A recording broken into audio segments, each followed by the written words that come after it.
月光洒进礼拜堂，奥斯卡看着爱丽丝的背影说道：“求你了，不要从我身边逃走。对不起，让你独自战斗了这么久，但以后不会了。那个一无所知的废物已经消失了。为了能和你们两个一起活下去，为了保护你和诺亚，我已经变得足够强大。”奥斯卡迈步走向前，这一次让我们成为真正的家人吧。爱丽丝回过头，泪水夺眶而出。奥斯卡紧紧拥抱住她，离开你对我来说已经不可能了。爱丽丝流着泪说道：“绝对不行，因为我是魔女。如果你成为了我的家人，你也会被视为魔女一族，甚至可能会被处死。我绝对无法忍受那种事，只要想到那个画面，我就要疯了。”爱丽丝紧紧搂住诺亚，这是我最后的请求，请彻底忘记我们，去过幸福的生活吧。奥斯卡俯身抱住两人，唯一会让我感到不幸的事，就是失去你们两个。从现在开始，作为你的家人，我们要一起面对所有困难。爱丽丝沉思着，这就是我想逃离他的原因。为什么他总是如此温柔？我全心全意爱着你，所以才应该永远告别。我第一次亲眼目睹有人在面前被杀害，就是在这一天。幼年的爱丽丝坐在高台，身旁的男人与女人神情肃穆，刑场周围人声鼎沸，愤怒的民众大声喊道：“快去死吧！”爱丽丝看向父亲与母亲，父亲母亲，为什么人们要让他们死？母亲垂下眼帘回应道：“因为他们是可怕的魔女，会毁灭我们的国家。”火刑架上的女孩哭喊着：“爸爸妈妈，哥哥，救救我！”爱丽丝看着那个孩子，那个孩子真的也是可怕的魔女吗？火焰瞬间吞噬了火刑架，父亲搂住爱丽丝说道：“对不起，我亲爱的女儿，贵族必须观看这场仪式，这是法律，否则他们会怀疑你和你母亲秘密勾结女巫。”爱丽丝眼中映起火光，看着同龄女孩被火焰吞噬，在眼前烧成焦炭，这记忆永远刻在了脑海。爱丽丝靠在床边说道：“安妮，每当我闭上眼，都能看到那个女孩在瞪着我，她在问我为什么不救她。”安妮回应道：“那对您来说一定很可怕。”她抚摸着爱丽丝的头，但是小姐，很久以前，魔女差点毁掉这个国家，如果让那些人活下来，您和您的父母可能反而会被杀掉。爱丽丝问道：“什么意思？”安妮起身说道：“请稍等一下，我去为您拿个东西。”安妮从房间里拿回来的是这本绘本《国王与魔女》。很久以前，这里住着一位魔法师，魔法师与国王共同统治着这个王国。但是有一天，一个小小的误会引发了两人之间巨大的争吵。愤怒的魔法师使用黑魔法企图毁灭王国，无数百姓因此丧命。国王和盟友击败了魔法师，让土地重获和平。安妮坐在床边说道：“国王向子民宣告，魔法师是邪恶的，一旦发现就立刻处决。从那时起，战士们开始专门猎杀他们。”爱丽丝躺在被窝里问道：“所以那个女孩也是想毁灭我们的魔女吗？”安妮回应道：“谁知道呢？我也不清楚。在这个国家出生为魔女不仅是罪，连成为魔女的家人也被视为严重的冒犯。”爱丽丝说道：“如果我是魔女，爸爸妈妈和科林也会被处以火刑吗？”安妮垂下眼帘回应道：“这个嘛，是的，根据现行法律，他们会被处死。”爱丽丝放声大哭。安妮慌忙摆手说道：“爱丽丝小姐，对不起，我不该吓到您的。”父亲走进房间问道：“怎么了，我的宝贝？爸爸在这里，妈妈和科林也都在这里。”安妮低下头回应道：“非常抱歉，我刚才在给他读故事书，似乎吓到他了。”父亲抱起爱丽丝，轻声安慰道：“好啦好啦，是故事书太可怕了吗？爸爸现在就在这里，你绝对安全了。”母亲看向安妮说道：“谢谢你一直以来的照顾，睡前让我们喝点热牛奶吧。”科林伸出小手，爱丽丝大喊：“我不想让你们死！”父亲说道：“我们绝不会丢下你先死。”爱丽丝母亲回应道：“没错，我们一家人会永远在一起。我真心爱着温柔善良的家人，只要想到他们会像那些人一样死去，我的心就会隐隐作痛。从那天起，我每天都在想，我为那些人感到悲哀，但我很庆幸我不是女巫。”爱丽丝睁开眼睛，发出微弱的声音。奥斯卡看着怀里的人问道：“你醒了？”爱丽丝猛地坐起身。“奥斯卡，你怎么会？”奥斯卡轻笑一声回应道：“我们午饭后在这里聊天，你突然睡熟了。”爱丽丝慌张地说道：“天哪，真对不起，你的腿还好吗？”奥斯卡伸手抚过她的眼角：“你还好吗？你刚才一直在翻身，做噩梦了吗？”爱丽丝回应道：“只是想起了过去的事。”奥斯卡抱住爱丽丝：“我明白了，如果有什么烦心事，你可以随时依靠我。”爱丽丝轻声说道：“谢谢你。”两人在花影中相拥亲吻。我已经很多年没有梦到过那天了。然而，桌上的花瓶突然碎裂，为什么那些记忆会突然涌现出来？爱丽丝看这地上的碎片，她惊慌地喊道：“那是国王陛下赐予我们的花瓶。”奥斯卡伸手拦住她，他注视着爱丽丝，继续吻了上去。他搂着爱丽丝说道：“你能担心我，我很高兴，剩下的我会处理，你不用亲自动手。”爱丽丝问道：“那现在是不是该叫个女仆过来？”奥斯卡点头回应道：“确实该这么做，不过我想和你多独处一会儿，再叫女仆过来，你觉得呢？”两人躺在沙发上，爱丽丝说道：“我好像没有拒绝的余地。”奥斯卡轻笑出声：“你果然比任何人都了解我，毕竟明天我们就要正式成为夫妻了。”爱丽丝回忆着：“真不敢相信，已经过去这么久了，从你第一次作为未婚夫出现在我面前。”奥斯卡紧紧拥抱爱丽丝：“我等不及想看你明天为我穿上婚纱的样子。”在我们生活的贵族社会，从小拥有未婚夫是理所当然的事情，婚姻是一种责任，即便爱情从未萌芽，也必须接受它。我曾被这样教导，但我的未婚夫从见面的第一天起就对我非常温柔。奥斯卡给予我的爱如此沉重，让我几乎无法承受。两家人围坐在长桌前，侯爵看着众人说道：“虽然是陛下的命令，但我从未想过会与罗斯福伯爵家联姻。我很期待今后的生活。”伯爵流下冷汗，低头回应道：“您过奖了，我们实在担不起这种赞誉。严格来说，我们的身份并不足以匹配侯爵家，但既然是陛下的旨意。”侯爵笑着打断道：“陛下非常信任你们，尤其是你在行政方面的才华。作为陛下的近臣，你的表现确实卓越。”伯爵回应道：“深感荣幸，我只是在尽力为陛下创造一个能安心处理政务的环境。”侯爵问道：“如果我没记错的话，是你建议陛下让贵族们见证魔女出行？”伯爵回应道：“这确实有些令人尴尬，虽然有人认为这太极端。但我相信，只有能与陛下共同奋斗、追求理想国家的人，才有资格拥有贵族身份。排除不相容的价值观，正是这个国家运作的本质。”爱丽丝低头看着茶杯，眼中满是惊恐。伯爵继续说道：“魔女必须从世界上清除，贵族更应坚定这一信念。”奥斯卡看向父亲说道：“父亲，他被这段对话吓到了，我可以带他去散步吗？”爱丽丝愣在原地，伯爵局促地回应道：“哦，当然可以，我很抱歉。”侯爵看向爱丽丝说道：“你可以和奥斯卡去玩，好吗？”爱丽丝握住奥斯卡的手。好的，我握住的那只手非常冰冷。其实，在那一刻，我才意识到奥斯卡大人非常紧张。爱丽丝看这草坪上的白马，欢呼：“好可爱！”奥斯卡回应道：“那是我的爱马，它叫织女星。”爱丽丝捧着脸感叹：“织女星真的太可爱了，好想摸摸它。”奥斯卡看着她说道：“太好了。”父亲提到魔女的时候，你被吓到了吧？现在感觉好点了吗？爱丽丝低下头回应道：“其实我以前见过一次，一个被当成魔女的女孩被活活烧死在火刑架上。那个女孩，我至今都无法忘记她痛苦的表情。”奥斯卡牵起爱丽丝的手，把手给我，这个给你。爱丽丝看这掌心的四叶草，好可爱，这是什么？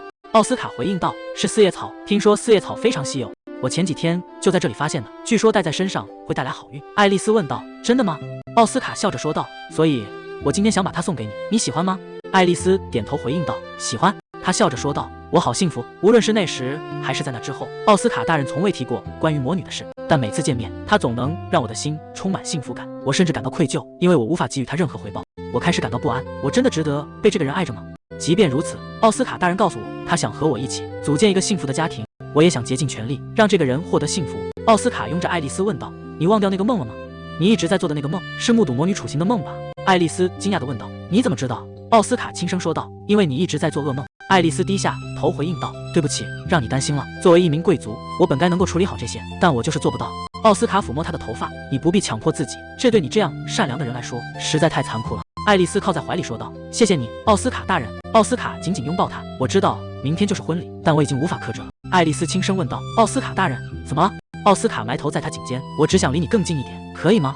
如果这让你感到负担，请随时拒绝我。”爱丽丝愣住，母亲曾告诉过我，这种事应该等到婚后，还没穿上婚纱就这样做真的好吗？但是为什么？我也不想让这一刻从我手中溜走。爱丽丝开口说道：“你可以。”奥斯卡将她横抱起，爱丽丝惊呼出声。奥斯卡俯下身说道：“我会永远珍惜你。”爱丽丝躺在床上，看着他解开自己的衣领，轻声回应道：“好的。”我从未如此渴望去相信，无论发生什么，我都不会与这个人分开。奥斯卡轻抚爱丽丝的脸庞：“你真美，爱丽丝。”爱丽丝回应道：“奥斯卡大人，您也真的很美。”她紧紧回抱住对方。一直以来，我从这个人身上获得了太多的幸福。每当被这种温暖包围，我都觉得自己是世界上最幸福的人。我想用全身心去传达，我真的深爱着他。我曾以为这份幸福会永远持续，却不知接下来的命运。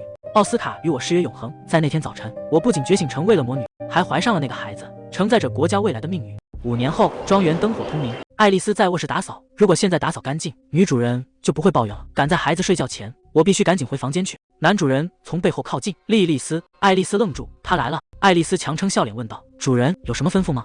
男主人凑近回应道：“我只是想看着你，看着你铺床的样子。可爱的莉莉丝，今晚来我床上怎么样？我会很温柔的，我保证。”爱丽丝轻声问道：“您不是已经有妻子了吗？”男主人不屑地回应道：“那个女人已经不算女人了，比起她，你才是真正的极品。真想现在就吃掉你。”他紧贴着爱丽丝：“你的皮肤真美，闻起来也香极了。”爱丽丝顺从地靠在他怀里，真想快点回房间休息。男主人正要亲吻，爱丽丝伸手挡住他，说道：“还不行，我还没和丈夫离婚呢，我不想把您卷进麻烦里。”男主人停下动作，遗憾地说道：“好吧，那也是没办法的事，我等不及要宠爱你了。”爱丽丝转身离开。哎呀，主人，您可真会说话。晚安，祝您好梦。房门关上，爱丽丝站在走廊。5年前与奥斯卡大人结婚的那天，我觉醒成为了魔女。如果我魔女的身份暴露，全家人都会被处死。如果继续举行婚礼，我心爱的人也会被烧死。为了不给他的未来蒙上阴影，我别无选择，只能从侯爵府消失。之后，我用魔法改变了容貌，以莉莉丝的名字在这座宅邸当女仆。厨师背对着门口说道：“你又迟到了。”爱丽丝回应道：“对不起。”厨师继续说道：“快把这个拿给那孩子，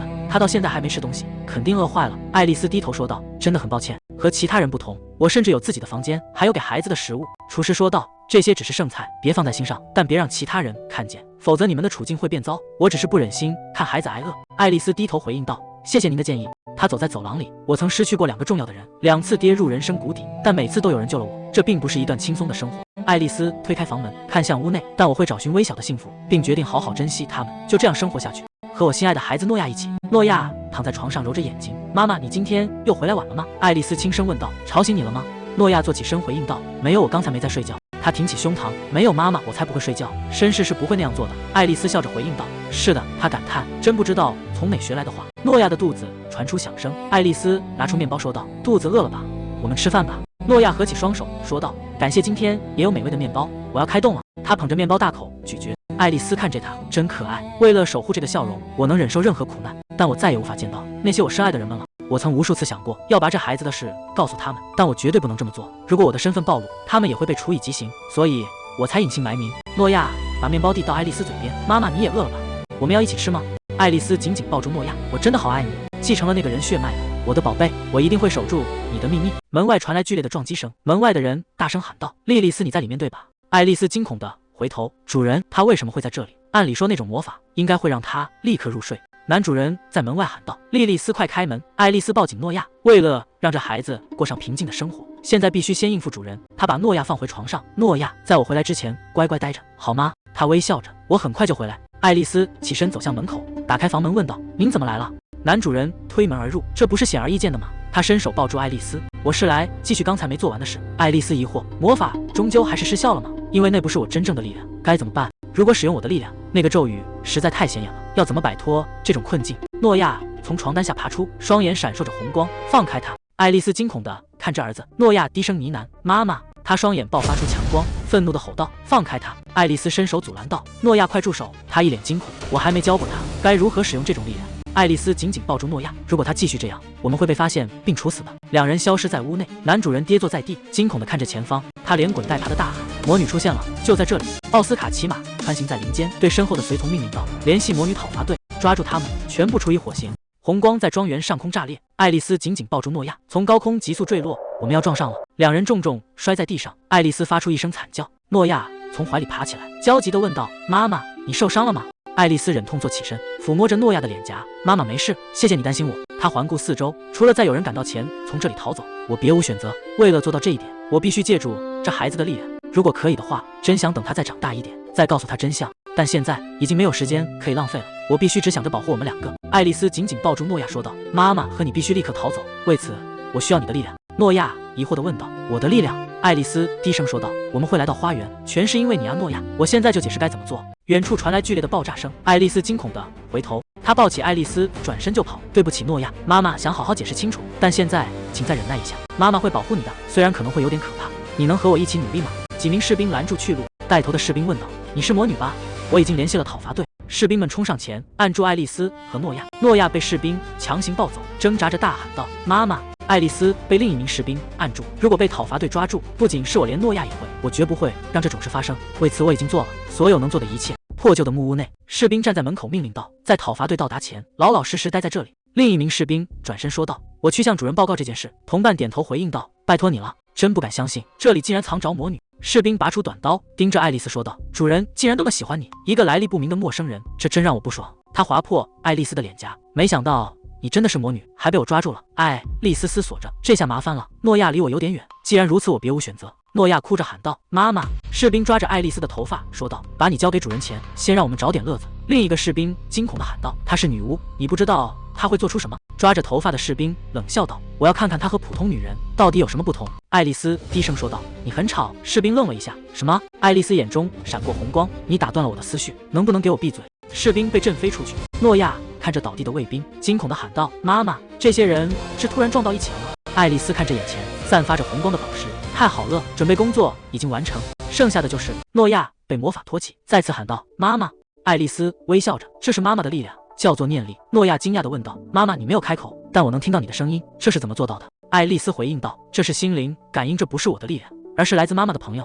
诺亚追问道，如果不是妈妈的力量，你要怎么使用它？爱丽丝神情严肃，不要说话，如果那些可怕的人醒来，我们的处境会更糟。只要我们靠得这么近，我就能不开口，直接把声音传达给你。只要触碰这块珍贵的宝石，我就能借用朋友的力量。从现在开始，不要大声说话，试着在脑海中构思语言，我们的对话不能被偷听。诺亚小声回应道，好的。他闭上眼睛，努力集中精神问道：“是这样吗？”爱丽丝微笑着回应道：“你做得很好，只要在对方1米范围内触碰这颗宝石，我也能听到对方的心声。本来打算晚点再教你关于心灵感应的事，幸好提前练习了。”爱丽丝抱住诺亚说道：“现在试着在脑海里跟我说话。”诺亚的声音传来：“我饿了。”爱丽丝窃喜，孩子的童声很治愈，但如果换成大人的声音，除非是重要的事情，否则我可不想听。她看着诺亚说道：“我有许多事想教你，但现在时间紧迫，我只告诉你最重要的。刚才我们突然出现在房间外的花园，如果你还记得，就点点头。”诺亚乖巧的配合。爱丽丝继续说道：“那是属于你的力量。”诺亚疑惑地问道：“我的力量？”爱丽丝点头回应道：“没错，只要你许下愿望，你可以去任何想去的地方。我们必须利用这股力量，立刻从这里逃走。”诺亚看着爱丽丝问道：“妈妈，你哪里受伤了吗？你很痛苦吗？”爱丽丝微笑着回应道：“我没事。”她抵住诺亚的额头：“我要拜托我亲爱的诺亚做一件非常困难的事，这让我很难开口。但现在你是我唯一的希望，你会听妈妈的愿望吗？”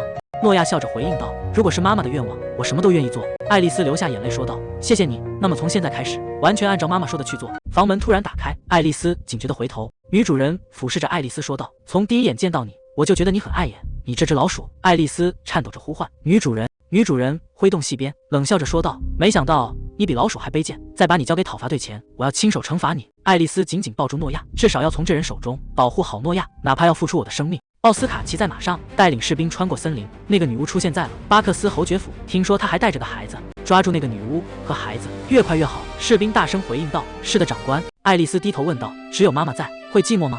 诺亚愣住，糟了，妈妈看起来快要哭了。他拼命摇头喊道：“才不，只要有妈妈就足够了，所以请不要哭，妈妈。”爱丽丝抱住他说道：“对不起，诺亚。”诺亚疑惑：“我不明白，妈妈为什么要向我道歉？也许是因为爸爸不在吧？”他的眼神变得坚定：“我会变强，我会代替爸爸，从坏人手里保护妈妈。”深夜的小屋被阴影笼罩，鲜血溅落在门前。诺亚看着受伤的爱丽丝喊道：“妈妈！”爱丽丝忍着痛楚回应道：“妈妈没事，不要发出声音。”诺亚立马闭上嘴。妈妈的脸看起来好痛。女主人挥动长鞭吼道：“别再沉默了，快给我哭出来！你真是个恶心的女人！”爱丽丝护住怀里的诺亚。女主人继续吼道：“快点，跪下来向我求饶！”诺亚眼中含着泪水：“我必须成为保护妈妈的人。”爱丽丝咬紧牙关：“我到底在做什么？竟然让她看到这种画面？但为了生存，我必须唤醒这孩子的力量，这是成功率最高的方法。”她盯着诺亚说道：“诺亚，听我说，你想救妈妈吗？”女主人发疯般的大笑起来，不停地抽打着爱丽丝。诺亚大声回应道：“我想。”爱丽丝继续说道：“那就是着想象，想象妈妈和诺亚一起从这个房间消失。”诺亚愣在原地。“什么？”爱丽丝忍痛问道：“你能做到吗？”诺亚流着泪重复道：“去救妈妈吗？”爱丽丝叮嘱道：“记住我们住过的房子，像这样祈祷，请让我们回到那里。”诺亚问道：“只要我祈祷，就真的能回家吗？”“我会努力的。”爱丽丝点头说道：“很好，一直重复这句话，直到我们回家为止。”诺亚下定决心：“我会尽全力保护妈妈。”爱丽丝思索着，其实我可以用自己的力量让女主人昏过去，但为了让诺亚学会独自控制她的力量，她必须为了达成某个目标而虔诚的祈祷。现在诺亚唯一能祈祷的就是为了我，让他发自内心的想要保护我，这是唯一的办法。爱丽丝虚弱的倒在地上，女主人手持长鞭俯视着倒地的两人，她狂笑着问道：“是不是已经死了？魔女真的这么弱吗？”她用力踩在爱丽丝背上，继续嘲讽道：“你真是卑贱到了极点，快让我听到你那更凄惨的尖叫声吧！”诺亚看着倒地的母亲，死亡就意味着我们再也见不到彼此了。我不想要这样，必须快点救妈妈。如果不快点的话，妈妈真的会死。不要，我不想让妈妈死。女主人环顾四周问道：“什么？这风是从哪来的？”狂风在室内炸裂，诺亚爆发出惊人的力量，冲击波将女主人震飞，重重撞在墙上。诺亚冲到近前，抱住倒在血泊中的爱丽丝：“妈妈，我们一起回家吧，我会保护你的。”粉色光芒逐渐消散，地上只留下断裂的绳索。奥斯卡骑马穿行在小径，草丛中传来沙沙声，他勒住缰绳，警惕地看向四周。随从在一旁问道：“您听到什么了吗？”奥斯卡说道：“是从森林那边传来的，可能是魔兽。”他转头对随从们说道：“我去看看，你们两个先回府邸。”随从们齐声回应道：“是的。”奥斯卡独自骑马进入森林，应该是这附近。草丛传来沙沙声，他警觉地停下脚步：“是这里吗？”奥斯卡翻身下马，握住剑柄走向灌木丛，前方出现两个身影。诺亚紧紧抱着爱丽丝，爱丽丝的后背已被鲜血染红。奥斯卡低声问道：“你到底是谁？”诺亚沉默地回望，两人在月色下对峙。奥斯卡审视着诺亚，银色的头发在这一带很少见，看起来像是外地来的移民。他注视着诺亚的双眼，这种眼睛的颜色和爱丽丝的一模一样。诺亚大声喊道：“退后，不许靠近妈妈！”奥斯卡看着眼前双眼通红的孩子，问道：“你就是那个魔女吗？”诺亚紧紧抱住怀中虚弱的爱丽丝，大声回应道：“是又怎么样？我不准你碰妈妈！”奥斯卡看这被红光笼罩的两人，露出惊愕的神情。他伸手大声喊道：“等等，我不是你的敌人！”诺亚的眼神中充满警惕，红色的光芒逐渐消散，只剩下奥斯卡独自站在原地。奥斯卡捂住脸庞：“我只想知道，我爱的人究竟在哪里？”爱丽丝猛然睁开眼睛，惊讶地看向四周。难道这个地方真的是我们的村庄？诺亚揉着眼睛问道：“妈妈？”他看到爱丽丝在流泪，惊慌地喊道：“妈妈，你怎么了？是生病了吗？”爱丽丝回应道：“我没事。你能真的使用魔法，我只是太高兴了，你真了不起。”诺亚靠在怀里说道：“但是妈妈，这里和我记忆中的地方好像不太一样，我做错了吗？”爱丽丝回应道：“这里不是和奶奶一起住的房子，但你的魔法确实成功了，因为这里也是我们曾经待过的地方。”诺亚疑惑地问道：“真的吗？我不记得这个地方。”爱丽丝牵起他的手说道：“没关系，我们在这里的时候，你还在我的肚子里。”诺亚跑在森林里，看着眼前的村落惊叹，森林中间竟然有这么多房子。他转过头问道：“这里有人住吗？”爱丽丝看这废墟回应道：“可能已经没人住了。”诺亚疑惑地问道：“为什么？”爱丽丝垂下眼帘：“那是因为……”诺亚拉住她的手：“妈妈，你又觉得痛了吗？”爱丽丝蹲下身子：“是的，每当想起救了我们的人，我的胸口就会痛。”诺亚疑惑地问道：“救命恩人？”爱丽丝抚摸他的头发，轻声回应道：“就是救了我们的人，如果不是这里的人们。”路过的男人打招呼道：“小姐。”倒茶的女人笑着问道：“肚子里的宝宝怎么样了？”爱丽丝看着诺亚说道：“我们肯定会没命的。”诺亚睁大眼睛：“没命了？”爱丽丝牵起他的手：“以后再告诉你这件事，现在先找个过夜的地方。如果不这样做，到了明天早上，我们可能就在野兽肚子里了。”爱丽丝带着诺亚来到一处废弃建筑前，诺亚看着四周问道：“这是什么地方？”爱丽丝看这破旧的屋子：“这里曾是我住的地方，幸好离村中心很远，应该能暂时遮风挡雨。”诺亚捂着肚子，爱丽丝笑着说道：“看来你肚子饿了，我们去找点吃的吧。”诺亚开心地回应道：“好的，妈妈，你的伤口好了吗？”爱丽丝回应道：“已经用魔法治好了。”诺亚兴奋地说道：“妈妈真厉害！”诺亚躺在爱丽丝怀里睡熟了。爱丽丝的思绪飞远，突然想起了那天的事。火光冲破了黑夜，到处都是惨叫声。穿着斗篷的士兵挥舞着长剑，冲进燃烧的村庄。克雷格拉着爱丽丝在黑夜中奔跑。他停下脚步说道：“我一定会救你，还有你腹中的孩子。”爱丽丝流下眼泪：“克雷格，如果你还活着，真想让你见见我的儿子。你和其他人现在是否也在注视着我们？各位，这个孩子叫诺亚。当年你们救下我们时，他还在我的腹中，现在已经长这么大了。那天我本该是世上最幸福的新娘。”安妮整理着婚纱说道：“好了，完成了，真是太美了。”爱丽丝看这镜中的自己，轻声问道：“奥斯卡大人会高兴吗？”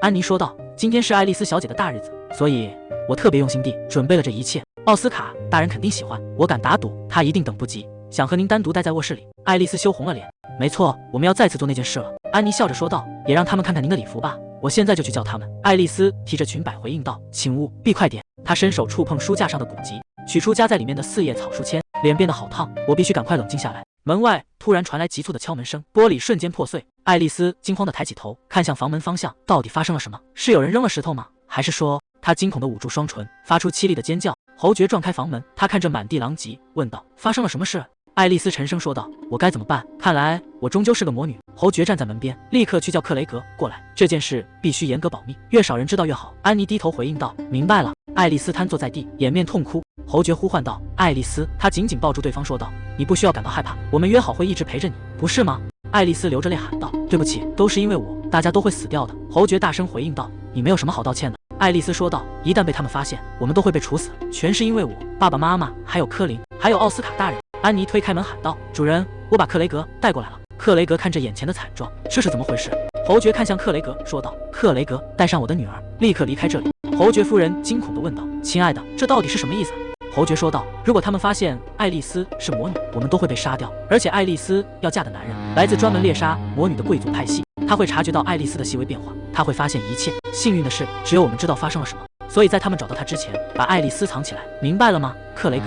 克雷格回应道：“明白了，我会用生命保护她。”爱丽丝哭着说道：“对不起，这一切都是因为我是魔女，真的很抱歉。”家人们紧紧抱住她。侯爵说道：“虽然现在可能做不到，但只要我们还活着，总有一天我们全家人会再次相聚，所以现在一定要忍耐并活下去。”爱丽丝放声大哭，远处传来马嘶鸣声。克雷格睁大眼睛：“难道是……”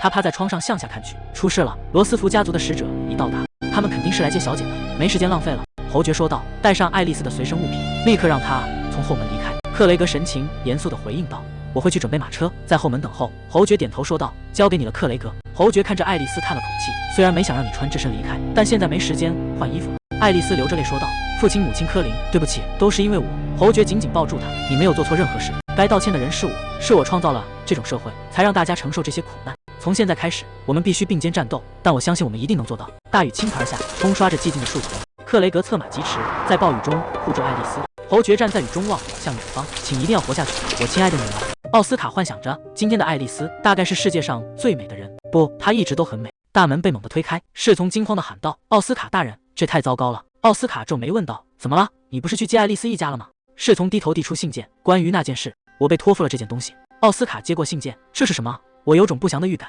他拆开信封，展开信纸，看这信上的内容，露出惊愕的神色。他转身就跑，伯爵追在后面喊道：“奥斯卡，你要去哪里？”信上写着：“致奥斯卡领主，我们的女儿爱丽丝今早遭到了魔兽袭击，并患上了狂兽病，她已于今天早上去世。为了不让家族成员也陷入感染的风险，我们决定搬离官邸，请您就当这段婚约从未存在过。对于造成的麻烦，我们深表歉意。感谢你至今为止一直爱着我们的女儿。从现在起，请忘记我们的女儿，幸福的生活下去吧。”奥斯卡猛地推开爱丽丝房间的大门，爱丽丝房间内一片狼藉，家具倾倒在地。奥斯卡呆立在空荡的房间，不要啊！关于狂兽病，那是魔女创造的恶兽，带给这个世界的瘟疫。只要吸入恶兽的毛发，毒素就会侵入身体，引发高烧、幻觉以及抽搐，最终让人陷入疯狂。那是一种恐怖的疾病，最终会夺走人的生命。我无法原谅那种夺走我心爱女人的东西。就在那天，我自愿成为了魔女讨伐队的骑士，我要用这双手向魔女复仇。那时我从未想过，她竟然就是魔女。奥斯卡从床上坐起，是个梦。即便已经过去多年，依然没有找到她。他拿起那条绿宝石项链，走出帐篷。克雷格冒着生命危险，告诉我真相。在那个世界的你会如何看待无能的我？请祈祷吧，希望今天能找到关于爱丽丝的线索。阳光洒在草地上，爱丽丝仰望天空。诺亚跑过来问道：“妈妈，你盯着天空看很久了，那里有什么吗？”爱丽丝牵起他的手说道：“我只是在想，能不能见到妈妈的朋友。”诺亚好奇地问道：“是吗？我也要一起看吗？”爱丽丝微笑着回应道：“不用了，诺亚去帮我找些好吃的果子吧。”诺亚兴奋地喊道：“你怎么知道这里有果子？”爱丽丝说道：“那是因为我和一个朋友曾被这森林里的果子救过。5年前，月光洒在瀑布边，克雷格扶着爱丽丝问道：“您还好吗，小姐？”他在她额头试了试温度：“您发烧了，一定累坏了。”爱丽丝虚弱地回应道：“对不起。”克雷格站起身说道：“我去给您找点吃的。”爱丽丝伸手拽住他的衣袖：“等一下。”克雷格停下动作问道：“小姐？”爱丽丝说道：“谢谢你带我走这么远。”克雷格，我已经没事了，所以……克雷格看着爱丽丝说道：“这就是你让我把你留在这里的方式吗？”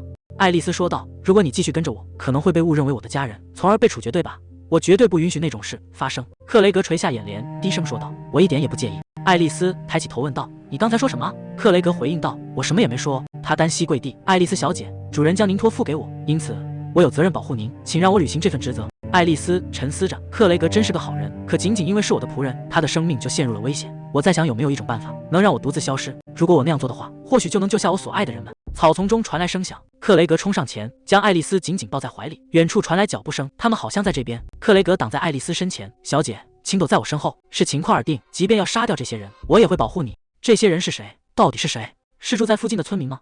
不可能，这片森林魔兽横行，通常是禁止进入的区域。然而他们为何没有穿任何护甲？我有种不祥的预感。长发女子开口说道：“果然，正如村长所说的一样，这片森林里出现了魔女。”克雷格护住身后的爱丽丝，突然出现并称呼她为魔女，真是太失礼了。爱丽丝喊道：“克雷格，快住手！”克雷格看向前方问道：“那你们呢？你们难道不也是魔女吗？能出现在这种魔兽森林里，普通人类根本做不到。”索兰芝提着篮子笑道：“你发现的真快。”“没错，我们是魔女。”爱丽丝惊讶地问道：“什么？”索兰芝回应道：“哎呀，看来你还是吃了一惊。”克雷格愣住，到底是怎么回事？他们竟然主动向陌生人坦白魔女的身份。在这个国家，这种行为简直是在自杀。这些家伙疯了吗？无论如何，现在绝不能让他们发现爱丽丝大人也是魔女。克雷格盯着对方说道：“如果你们真的是魔女，绝不可能这么轻易说出来。你的目标是什么？是为了钱吗？”索兰芝轻笑一声，硬要说的话应该是寻找同伴吧。我们是来帮你的，所以如果你能把手从匕首上拿开，我会很感激。克雷格猛地一惊：“什么？”索兰芝侧过头继续说道：“顺便一提，如果你好奇我怎么知道的，多亏了这个孩子的魔力，他一直在读你的心，然后告诉我。但是你太容易被看穿了，所以你应该更小心点。甚至你藏在心底对那位珍贵女士的禁忌之恋，对她来说也是完全透明的。而且我还是个治愈魔女，这种程度的发烧对我的魔法来说不算什么。”爱丽丝紧蹙的眉头逐渐舒展，原本惨白的脸色恢复了几分血色。她开口说道：“我的身体感觉好多了。”克雷格惊讶地问道：“真的吗？”索兰芝说道：“既然我们也冒着生命危险向你们介绍了自己，那么你们会相信我们吧？相信我们是魔女。”她张开双臂继续说道：“所以作为同类，我们欢迎你们2位的到来。这片覆盆子田是与残酷现实的分界线，穿过这条小径，后面就是我们为了生存而建立的地方——希望之村。”村长看着眼前的2人：“欢迎你，我是这里的村长，预言魔女多利安。我通过魔法预见到你会成为魔女，并来到这个村庄。来到这里之前，你一定吓坏了吧？”他抱住爱丽丝，轻声说道：“现在放心吧，像你这样的魔女，还有魔女的家属，这里有很多。因为只有女孩能成为魔女，所以这里的男人全都是魔女的家人。在那时，如果索兰芝和大家没有发现我们，没有接纳我们进入村庄，我肯定无法与这个孩子相遇，即便这意味着要与亲爱的奥斯卡永别。我也相信，只要有克雷格和大家在身边，我就能一边抚养孩子，一边平静地生活下去。”诺亚喊道：“妈妈！”爱丽丝温柔地回应道：“怎么了，诺亚？”诺亚举起覆盆子说道：“这个很好吃，妈妈也吃一点吧。”爱丽丝感叹：“我的孩子真是个天使，不敢相信他曾在我腹中。我和克雷格作为村民在这里生活了1个月。”索兰芝问道：“爱丽丝适应这个村子了吗？”爱丽丝笑着回应道：“是的，大家一直都很照顾我，而且宝拉也帮了我们很多。”宝拉有些局促地回应道：“完全没有。”索兰芝说道：“别谦虚了，正是因为你结界魔女的厉害，村子才能一直隐藏起来，大家都很感激你。”爱丽丝端起茶杯，真没想到能有这样一天，可以平静地喝着喜欢的茶。刚发现自己是魔女时，从未梦想过这种生活。她的动作僵住，捂住嘴巴，身体摇晃着倒下。索兰芝惊呼道：“爱丽丝！”爱丽丝陷入昏迷，被带回室内安置。克雷格守在床边说道：“爱丽丝小姐，我只是去田里帮忙一会儿，怎么会变成这样？”爱丽丝缓睁开眼，克雷格急切地问道：“爱丽丝小姐，你还好吗？感觉怎么样？”多利安开口说道：“恭喜你，你的肚子里已经有了一个孩子。”克雷格问道：“难道是奥斯卡大人的？”索兰芝疑惑：“这就是爱丽丝宁愿分手也要守护的未婚夫吗？”爱丽丝抚摸着腹部，这里面是奥斯卡大人和我的孩子。奥斯卡曾牵着爱丽丝的手说道：“如果我们有了孩子，一定会像你一样温柔善良。”爱丽丝回应道：“也会像奥斯卡大人一样出色。”奥斯卡微笑着说道：“我一定会让你们母子过上幸福的生活。”爱丽丝低头啜泣：“我该怎么办？我一直梦想着能和奥斯卡有个孩子，但现在却如此痛苦。就算这个孩子出生，我也不能让奥斯卡知道，这让我好难受。最重要的是，一旦这个孩子出生，就会成为魔女家族的一员。如果身份暴露，随时都有被处决的危险。”多利安抱住她：“那是事实，我们是魔女，无论我们多么努力，都与死亡威胁并肩而行。但是你知道吗？当我发现你怀孕时，我看到了美好的未来。你的孩子会带给我们活下去的希望，我们会分担你的痛苦，分享你的喜悦。所以，让我们一起努力吧。”爱丽丝捂住脸，流下眼泪，无法向最爱的人提起关于孩子的事，曾让我感到无比痛苦。然而，在这个温暖的地方，我强烈的想要抚养他的孩子，我曾深信自己能做到。奥斯卡独自坐在桌前，撑着脸出神。身旁的男人问道：“怎么了，奥斯卡？”狩猎魔女很耗体力，你必须大吃一顿才行。另一人压低声音说道：“不过对他来说，现在可能有点困难。1个月前的婚礼当天，他的未婚妻死于狂兽病。”身发骑士摇晃酒杯：“为了女人就这么消沉？你也有感性的一面啊！这镇上到处都是女孩，随便找一个不就好了？”金发骑士生气地反驳：“你没必要那样说话。”身发骑士披上斗篷，转身离去：“我去找我的可爱女孩了。我把钱包留下了，随便点些吃的让她吃掉。如果她一直像个幽灵，等魔女狩猎开始时，她就没用了。”金发男子看向奥斯卡：“别把那件事放在心上。”身发骑士走在街道上，挥手说道：“抱歉，我迟到了。”女子微笑着回应道：“没关系，我也刚到不久。今天工作怎么样？”身发骑士抱住她说道：“完全没有关于魔女的消息。”女子回应道：“是吗？很抱歉，我也没能帮你打听到魔女的消息。”身发骑士抚摸她的长发，温柔地说道：“别担心，虽然你只是个普通女孩，但我很感激你为我调查魔女。我今天也很疲惫，你能安慰我吗？”宝拉靠在他的肩头，眼中闪过紫色的光芒。“如果你真的渴望我，我会让你成为狩猎魔女的英雄。”那之后，在这个宁静的村庄里，我们继续等待着那个孩子的降生。爱丽丝坐在摇椅上，抚摸着孕肚说道：“离出生不远了呢，我真的很期待。”克雷格，你习惯刺绣了吗？克雷格有些尴尬地回应道：“终于不再扎到手指了。”门外传来呼喊声：“爱丽丝，克雷格！”索兰芝推开大门，兴奋地大声说道：“你们已经醒了吧？”爱丽丝惊喜地喊道：“索兰芝、马哥，还有薇薇安。”索兰芝摸着爱丽丝的肚子：“宝宝今天动得很厉害。”爱丽丝微笑着回应道：“看来宝宝很高兴你们都来了。”马哥凑近看着说道：“好可爱。”薇薇安看向克雷格：“即将成为爸爸的感觉如何？”克雷格满脸通红的大喊：“我不是爸爸，我只是守护爱丽丝大人的仆人。”说这种话太失礼了，对爱丽丝大人和奥斯卡大人都很无礼。索兰芝笑着挥手：“今天我们要送给爱丽丝一份超棒的礼物，我们也得到了多利安的许可。”爱丽丝看着眼前的景色，这里是只有被允许的人才能进入的玫瑰园吧？她环顾四周，问道：“我们来这里做什么？”索兰芝走在花丛中回应道：“我们要找那个只住在这里的孩子，要是再晚一点，他就要冬眠了。”她快步走近说道：“找到你们了。”爱丽丝捂住嘴巴：“好可爱。”索兰芝抱起一只白色生物，克雷格皱眉问道：“那是什么？”索兰芝笑着回应道：“这是生活在玫瑰园里的魔法生物，我们叫它花仙子，它们是拥有魔力的动物。”爱丽丝问道：“你打算拿它们怎么办？”索兰芝凑近说道：“看好了，张大嘴巴。”白色生物猛地张开大嘴，索兰芝展示着掌心的光芒：“这是我的治愈魔法，如果把这些魔法喂给他们。”克雷格问道：“竟然能喂食魔法吗？”索兰芝微笑着回应道：“只有这些小家伙可以。”爱丽丝抱起发光的小生物，惊讶地看着它吸收了光芒。克雷格睁大眼睛问道：“它发光了？”索兰芝点头说道：“那是它吸收了魔法的证明。好了，爱丽丝，现在把手放在克雷格的伤口上。爱丽丝大声回应道：“好的。”克雷格满脸通红的喊道：“什么？”索兰芝继续指导，抱着这个小家伙，诚心的祈祷，请治愈手指的伤口吧。爱丽丝握住克雷格的手，闭上双眼，开始祈祷，请救救他，治愈克雷格的伤口吧。克雷格看着手臂说道：“伤口消失了。”爱丽丝惊讶地问道：“怎么会这样？”索兰芝解释道：“那是这些小家伙的力量。花仙子是储存魔法的容器，只要触碰它们，就能使用储存的魔法。虽然它们的原型很可爱，他拿起一枚胸针，让它们吸收变形魔法，当成饰品佩戴也很推荐。”克雷格抱着花仙子问道：“普通人也能使用魔法吗？真的可以把这些告诉我吗？”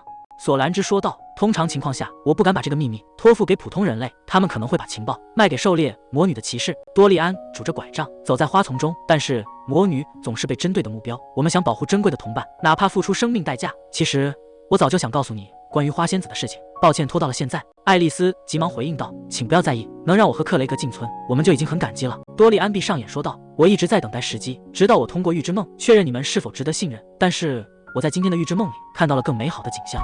最近我的预知梦出现的越来越晚了，大家都很担心，觉得是因为我年纪大了。认真听好，爱丽丝，你的孩子是命定之子，会为魔女带来光明，这是我看到的未来。这个孩子会给魔女们活下去的动力，他会创造一个让魔女与人类在阳光下共同欢笑的世界。”多利安握住爱丽丝的手，就算这孩子不是命定之子，也依然是我们珍贵的同伴。我们已经接纳你成为我们的同伴了。作为证明，我们将魔法托付给你们。他看向克雷格，让身为普通人的你承担这种负担，我真的很过意不去。你愿意接受吗？克雷格微笑着回应道：“能被委以如此珍重之物，我深感荣幸。”爱丽丝坚定地说道：“我绝对会接受的。”多利安拥抱住她，要珍惜大家的生命，并生下一个健康的宝宝。索兰芝在远处喊道：“我们都等不及了。”宝拉站在树后注视着这一幕。爱丽丝仰望天空，虽然有些故人已无法再见，但在这一刻，我过着幸福的生活。而且，如果这个孩子真的是命运之子，或许总有一天，我能与深爱的人重逢。当时我的内心充满希望。直到那个恐怖的夜晚降临。2个月后，村庄陷入火海，爱丽丝跪在尸体旁，绝望的哭泣。马格神色慌张地说道：“讨伐队已经占领了村庄，现在只能躲进后面的山洞。多利安也被抓走了，我们该怎么办？”克雷格扶住虚弱的爱丽丝，有宝拉的结界魔法在，那些家伙绝对不可能找到这个村庄才对。索兰芝看向一旁，难道是因为宝拉也被他们抓住了吗？宝拉紧抱住身发骑士，爱丽丝垂下眼眸，我该怎么办？我肚子里的孩子说他想快点出来。索兰芝惊呼：“难道你要生了？你能通过心灵感应听到孩子的声音吗？”爱丽丝点头回应道：“是的，他说会借给我力量，让我们一起逃走。”索兰芝愣住，那是什么意思？洞穴外传来脚步声，一名士兵大喊：“有魔女！”薇薇安靠近士兵说道：“小男孩，乖乖去那边吧。”士兵的眼神变得空洞，摇摇晃晃地走开。薇薇安看着他的背影说道：“这样应该就没问题了。”索兰芝感叹道：“这种时候才让我意识到你的魅惑魔法有多可怕。”薇薇安微笑着回应道：“谢谢你的夸奖，但是我们不能掉以轻心。”索兰芝急忙问道：“你要去哪里？”薇薇安说道：“我要用魔法剥夺那些人的战斗意志。难道你想在这里无所作为，直到我们被抓吗？”我绝对拒绝。克雷格沉默片刻，回应道：“我也去。”爱丽丝看着他问道：“克雷格？”克雷格扶住他的肩膀：“爱丽丝大人，感谢您让我保护这宝贵的生命，这由您与奥斯卡大人共同孕育的生命，我真的心存感激。”他拿出一枚发光的宝石：“请允许我在这里使用您的生命魔力。”爱丽丝惊呼道：“等一下，克雷格！”索兰芝紧紧抱住他：“爱丽丝，别乱动。”薇薇安问道：“你真的确定吗？你可能再也见不到我们了。”克雷格说道：“对我来说，能用这个保护爱丽丝小姐就已经足够了。”他面对包围而来的士兵：“我将赌上性命来保护你，爱丽丝小姐。”爱丽丝流下眼泪，如果就这样让她离开，感觉再也见不到她了。索兰芝担忧地喊道：“爱丽丝！”她露出惊愕的神情：“为什么？”爱丽丝的腹部透出红光，为什么她的肚子突然在发光？强光瞬间炸裂，吞噬了周围的黑暗。索兰芝大声喊道：“爱丽丝！”爱丽丝消失在原地，远处传来脚步声，士兵指着前方说道：“这里也有人。”索兰芝转头看去，必须逃离这场该死的魔女狩猎。爱丽丝倒在草地上，唯有幸存下来的人是我，以及在我腹中的诺亚。密集的脚步声逼近，奥斯卡站在牢房外。为什么爱丽丝家的仆人会被当成魔女抓起来？克雷格靠在墙角，抬头看向栅栏外，说道：“谢天谢地，竟然能在这种地方见到您，奥斯卡大人。”奥斯卡急切地问道：“我听说魔女们秘密建立了一个定居点，那里的居民全被抓了，但是你为什么会在这种地方？这难道和爱丽丝有关吗？”一道蓝光闪过，克雷格用念力说道：“奥斯卡大人。”克雷格问道：“你的嘴没动，为什么我能听到你的声音？”奥斯卡隔着栏杆握住克雷格的手：“如果你大喊大叫，其他骑士可能会察觉到异常。我有话要告诉你，如果其他骑士赶来，会变得很麻烦，因为到了明天我就不在这里了。”奥斯卡疑惑：“我听说只有女性才是魔女，你是个男人，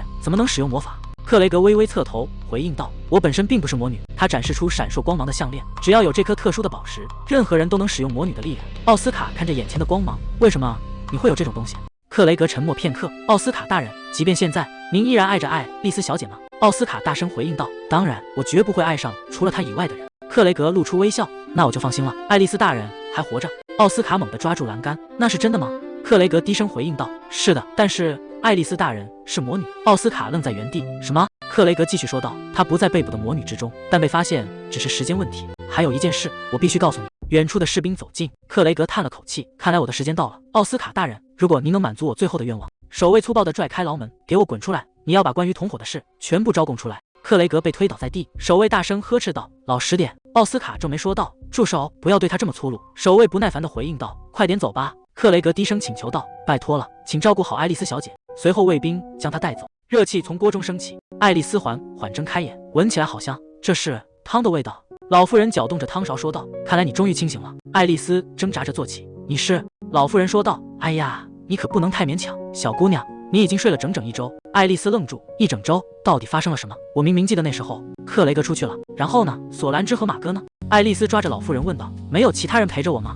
老妇人回应道：没有别人。爱丽丝挣扎着想要起身，老妇人按住她说道：你要去拿小姑娘，你现在的身体状况不能乱动。爱丽丝环顾四周，首先我根本不知道这是哪里，甚至不知道这个人是谁。难道她也发现我是魔女，要把我抓起来吗？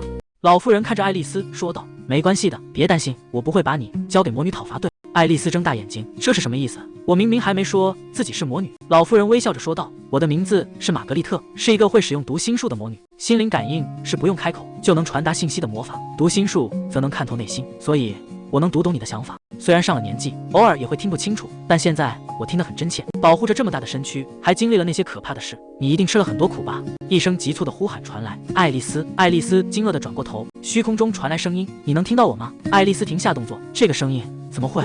爱丽丝惊讶地喊道：马哥！马哥继续说道：如果那里有花仙子，请触碰它。现在只有我的声音能够传达给你，但如果你抓住它，我也能听到你的声音。爱丽丝急切地问道：马哥，大家都在哪里？他们都安全吗？马哥说道：爱丽丝，你也会原谅多利安的吧？爱丽丝满脸惊恐，颤声问道：你是什么意思？刑场上血迹斑斑，马哥和其他魔女被铁链死死捆在木桩上。多利安最近已经无法做出准确预言了，他最后预见到的是关于你和你的孩子。多利安低着头，不断重复着道歉：对不起，真的对不起。马哥继续说道：我们所有人都知道多利安为了我们付出了多少努力，所以我们所有人都决定接受这个命运。爱丽丝神色慌张地问道：等等，马哥，大家不是都安全了吗？克雷格呢？马哥说道：宝拉不在这里，也许他正独自在某个角落哭泣。围观群众大声喊道：快点杀了他们，不要对魔女仁慈。马哥继续说道：也许宝拉正因为结界消失而陷入深深的自责，如果你能找到她，请告诉她不必担心。爱丽丝流下眼泪，哀求道：等一下，求求你们！行刑官挥手下令道：投掷！火把划破长空，坠入黑暗，烈火在木架下疯狂窜动，几名魔女被铁链死死捆绑，在浓烟中挣扎。马哥最后说道：一直以来，我都很讨厌身为魔女的命运。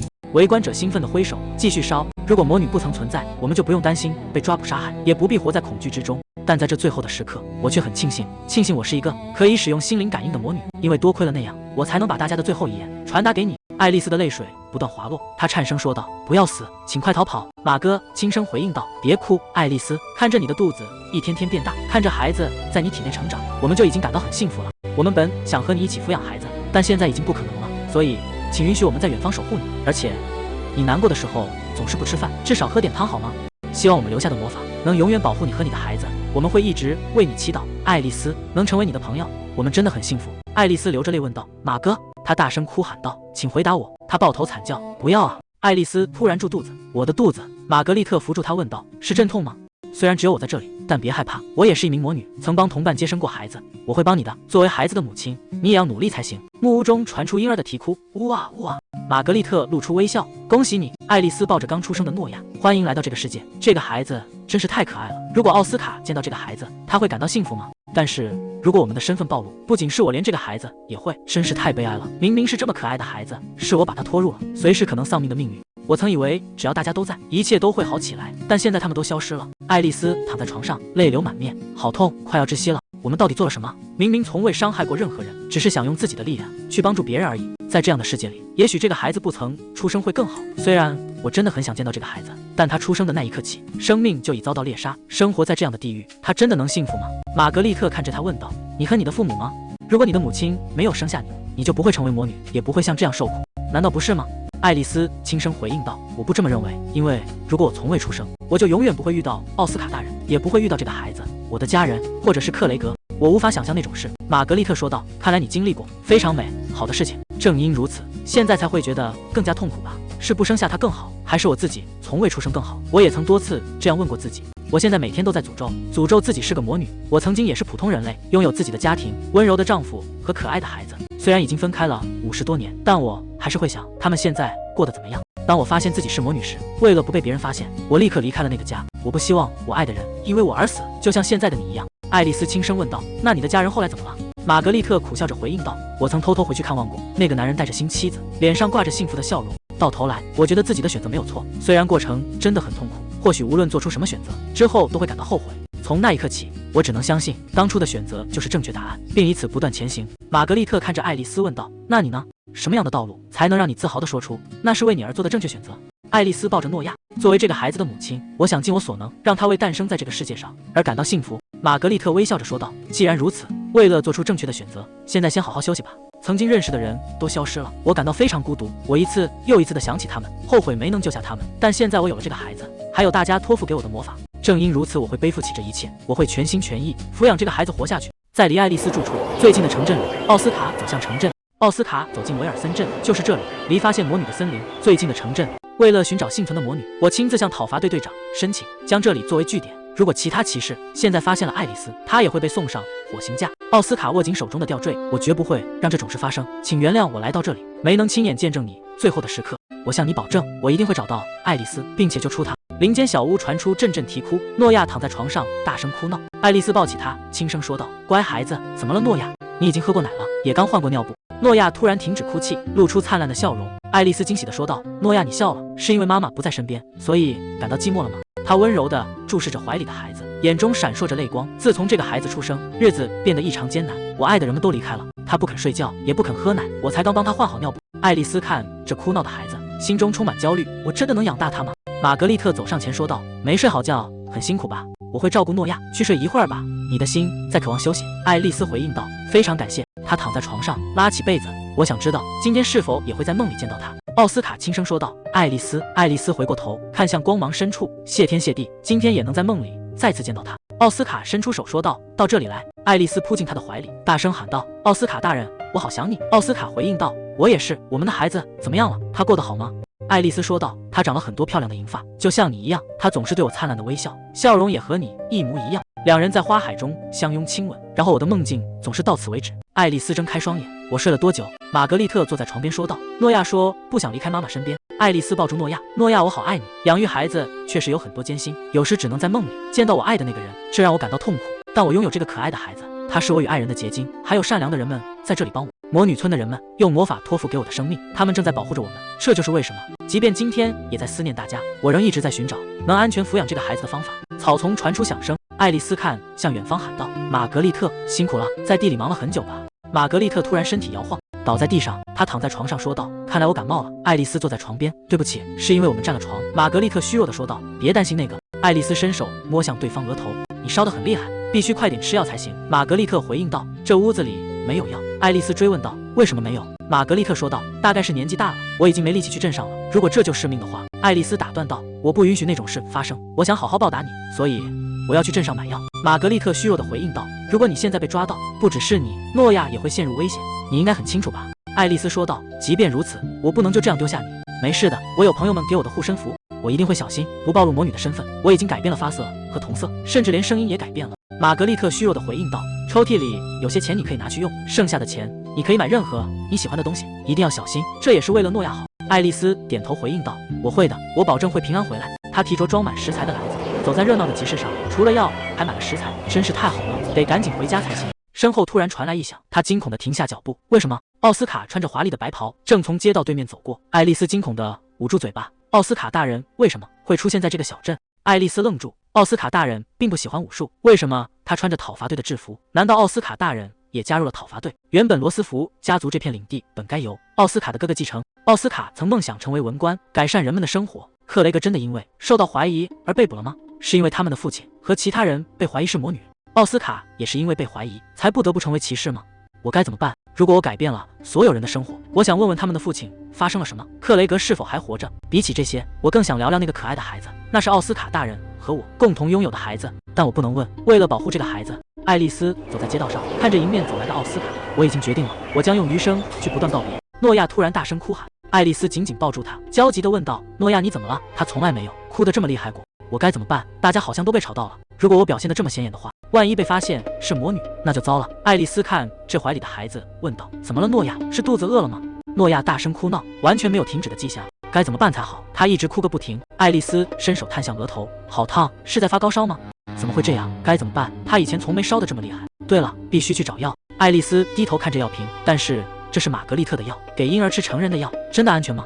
为了诺亚，我必须马上行动，可是身体动不了。奥斯卡走近问道：你还好吗？爱丽丝回过头，奥斯卡大人，我必须冷静下来，我已经用魔法改变了容貌和声音，他应该认不出我，我该怎么办才好？奥斯卡看着孩子说道：这孩子好像在发烧，情况不太妙，我想看看能不能帮上忙，有人陪你一起吗？爱丽丝低声回应道：没有。明明没说几句话，眼泪却快要流出来了。诺亚和奥斯卡大人长得真像。奥斯卡接过篮子问道：我来帮你提行李吧，附近有医院，带他去那里检查一下。爱丽丝低声回应道：但我没有钱去医院。奥斯卡看着他说道：别担心钱的问题，现在先关注孩子的健康吧。爱丽丝深深鞠躬，如果就这样丢下他，让他像其他人一样死去，我真的无法再活下去。他开口说道：求求您救救我的儿子。奥斯卡露出温柔的神色，当然可以，我们走吧。爱丽丝感叹，奥斯卡领主从不会抛弃任何陷入困境的人，那是奥斯卡大人的一面，我一直深爱着的那一面，真的非常感谢。爱丽丝坐在床边，看着熟睡的诺亚，吃了药之后，他的烧已经退了，但我接下来该怎么办？门外传来敲门声，随后房门被推开，爱丽丝惊讶地回头，奥斯卡端着茶盘说道：不用担心，医生说药效发挥后，他明天就能康复了。爱丽丝轻声回应道：真的非常感谢你，帮我介绍了能负担得起的医院，能付清医药费，真是太好了。奥斯卡微笑着说道：能帮上忙就好，这是医生给你的。爱丽丝疑惑地问道：这是什么？奥斯卡将茶壶放下说道：是草药茶，医生说这很适合刚生产的母亲，有放松的效果，现在当妈妈也很辛苦，喝点茶休息一下吧，医生也是这么建议的。爱丽丝眼眶湿润，接过茶杯回应道：谢谢你，真是令人怀念的味道。奥斯卡大人以前也总是这样为我泡茶。他轻抿茶水说道：很好喝。奥斯卡微笑着回应道：那就好，刚才看到你给儿子换尿布，感觉真的很辛苦，我明白医生为什么让你休息了。爱丽丝端着茶杯回应道：但他已经9个月大了，比起刚出生时，我现在已经习惯多了。奥斯卡低声重复：9个月。爱丽丝猛地惊醒，糟了，如果奥斯卡大人通过诺亚的年龄推算出那一晚的事情，如果他发现诺亚长得和他一模一样，进而认出我的身份。奥斯卡看着熟睡的孩子，仔细想来，这孩子的发色确实和我非常相像。诺亚躺在被褥间，安静地沉睡着。